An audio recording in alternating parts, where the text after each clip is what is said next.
today's video, I want to talk about my current favorite authors. So hello my fellow fantasy book lovers and welcome back to my channel, or if you're new here, hi and welcome. My name is Kathy, I'm a god girl from Belgium who loves to read fantasy books. So for today's video, I want to talk about my current favorite authors. And why do I say my current favorites? Is because when I was way younger, I already used to read a lot of books. However, in recent years, I can't remember the exact books or the exact writers or anything about them because I didn't really document any of it. So in today's video, I want to really talk about the books that I've read recently, so in the past 2 years up to now, and of course the authors that I love most. And if you look at my background, you will already get a little bit of an idea who those authors are. So on this side, I have 3 full shelves dedicated to what is currently my favorite author, and it is J. Kristoff. Now, J. Kristoff, Empire of the Vampire books were actually recommended to me by a work colleague. So Louise, if you see this, thank you again so much for recommending it to me, because while reading Empire of the Vampire, I was just blown away by how well written the book was. So it's in an interview style. If you don't know it, we follow the last Silver Saint. So Silver Saints are an order of kind of like vampire offspring that aren't really vampires but kind of are, and they actually hunt the vampires in the realm that we are situated in. So the realm is very dark and doom and gloom, but the main character who's telling the story is called Gabriel de Leon, and he is so sarcastic. There is so much humor in this. So the book, despite having a heavy theme being rather dark and doom and gloom, doesn't always feel like it because of the main character that really tells his story well, because it's actually his story that we follow.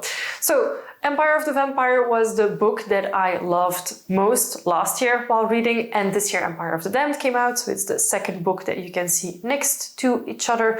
And then underneath that is the Nevernight trilogy. Now in the Nevernight trilogy we follow a female main character who's called Mia, and she is an assassin. That's the best way to describe her.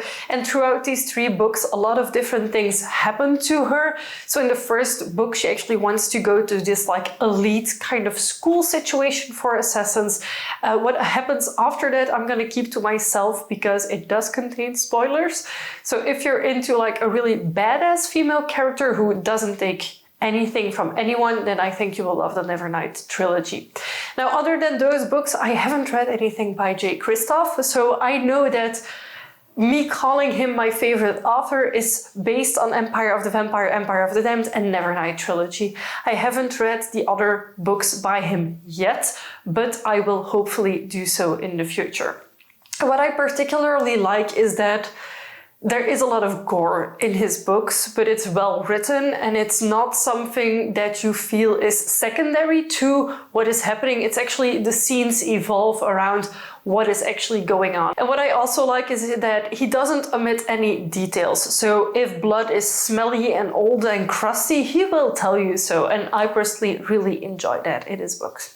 So J. Kristoff is the first author that I currently actually love the books by. And then the second one you can spot here, it is actually Samantha Shannon.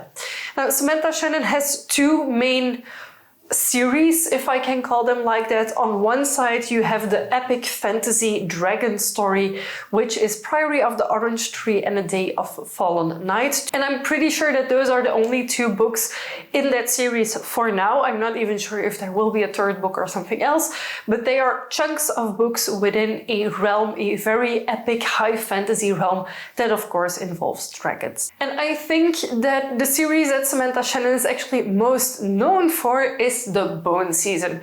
The Bone Season at the moment of recording this video is not finished yet, which means that it's going to be a series of, I believe, 7 books.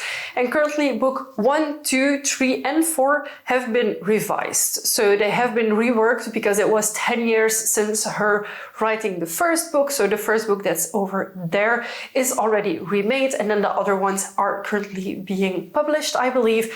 And she's also continuing on writing the series. So what happens in the Bone season? In the Bone season, we follow our main character, Paige Mahoney. She has psychic abilities, but in the world that she lives, which is kind of a dystopian future to what we live in, people with psychic abilities are being chased down, hunted down, and imprisoned. But what actually happens to those people and why are they being imprisoned? That is something that you will uncover in this book series that I didn't see any of the plot twists happening, and I was just taken aback with it by how good it was. So if you're into urban fantasy, the Bone season. However, if you're more into epic fantasy, high fantasy, then I would of course recommend Priory of the Orange Tree and A Day of Fallen Night. And then, of course, I have a few honorable mentions. And why are these honorable mentions? Because I've only read a few books by these authors so far, or they haven't written a lot of books yet. The first one on my list is Travis Baldree from Legends and Lattes and Bookshops and Bone Dust. Two books that I absolutely adored that are the cozy fantasy genre, and you will probably have heard of them if you were around in fall, because these were like highly recommended everywhere.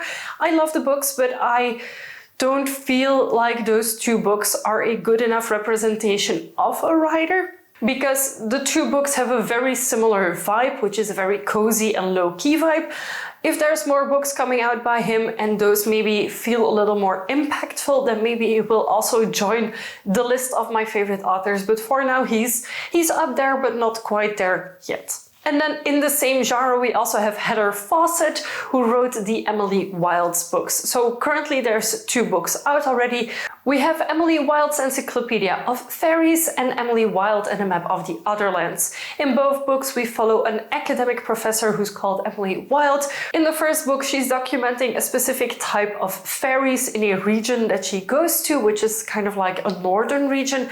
And in the second book, we actually follow her as the story continues on, and she wants to document the realm of the Fae and of the fairies, which will then become the Map of the Otherlands. I personally found these really light and easy reads. I love the books. I gave them very high scores, but I feel like to be like up there with J. Kristoff and with Samantha Shannon, I want a little bit more from these series. Once again, I feel like if it were fleshed out a little bit more, if there's more books in it, if it goes just a little bit further, then probably she will also be in my highest ranking authors. Another author that I've been really enjoying lately is Carissa Broadbent. I've read Serpent and Wings of Night, 6 Scorched Roses, and currently I am in the process of reading Slaying the Vampire Conqueror, and I have to admit that I really enjoy her writing style. And I think to me this author is best known for vampire romantasy books, but not just romance plot books. The books have more than just a romance line going on, which to me is a good thing. And then my final honorable mention is Sarah Hawley. She wrote The Witch's Guide to Fake Dating a Demon and The Demon's Guide to Wooing a Witch. And then the third book, which is releasing somewhere this year, is A Werewolf's Guide to Seducing a Vampire, I believe. And I feel like those books are written so cleverly that I cannot help myself but love them. These are peak romantasy. This is romance main plot line and then a secondary other plot line in it. And I just really enjoy those. So if you're into really well-written romantasy that is kind of like chill, laid back, a good palate cleanser in between more heavier books, then I would highly recommend checking out Sarah Hawley's books as well. And I think if you would have asked me this question like over 2 or 3 years ago, my main answers would have probably been Tolkien for the Lord of the Rings series that I really do love, but I feel nowadays I don't connect with it anymore as much as I used to at least. And then also Laurel K. Hamilton, but in the meantime I've discovered better smut that I like more. So for me the Laurel K. Hamilton books will always have some sort of nostalgic value, but I don't think I will ever like actively start reading those again. Feel free to let me know down below in a comment who is your current favorite author or authors and who have you been reading a lot of books by, because I would love to know. Give this video a thumbs up if you liked it, and of course if you haven't already and you'd like to be, feel free to subscribe to my channel. I make new videos every week and I would love to have you here for every single one of them. Thank you again so much for watching and I will see you very soon with a new video. Bye!